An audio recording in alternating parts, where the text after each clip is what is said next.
இன்னைக்கு காலையில் பிரச்சனைனா சிலர் என்ன பண்ணுறாங்கன்னா எடுத்து வாட்ஸ்அப்பில் யார் யார் பைபிள் வசனம் அனுப்பிச்சிருக்காங்க அது வரைக்கும் பார்த்துருக்கவே மாட்டாங்க. இப்போ பைபிள் வசனம் பார்க்கலாம், நமக்குன்னு ஏதாச்சும் வசனம் வருதா பார்ப்போம் பார்ப்போம் பார்ப்போம், ஒன்றும் வராது. நான் அடிக்கடி சொல்கிறது, இது இப்படி தேடாதீங்க.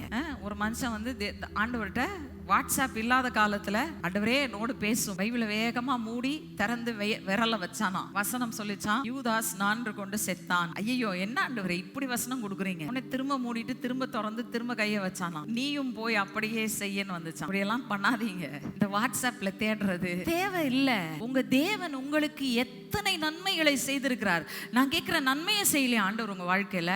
எவ்வளவு நன்மையை செய்திருக்கிறார், எவ்வளவு அற்புதங்களை உங்களுக்காக செய்திருக்கிறார். அதை நினைத்து பார்த்து உங்களே உங்கள் கர்த்தருக்குள் நீங்கள் திடப்படுத்தி கொள்ளுங்கள். நீங்க இன்னமும் பால் குடிக்கிற குழந்தை இல்லைங்க. ஒருத்தர் பால் புட்டியில பாலை ஆத்தி ஊத்தி கொண்டாந்து வாயில வைக்கிறதுக்கு நீங்க குழந்தை இல்லை. நீங்க ஆவிக்குரிய ரீதியில கர்த்தர் உங்களை வளர்ந்தவர்களாய் காண்கிறார். தன் மனவாட்டியின் சாயலை அடைந்து கொண்டு போகிறவர்களாய் அவர் பார்க்கிறார்.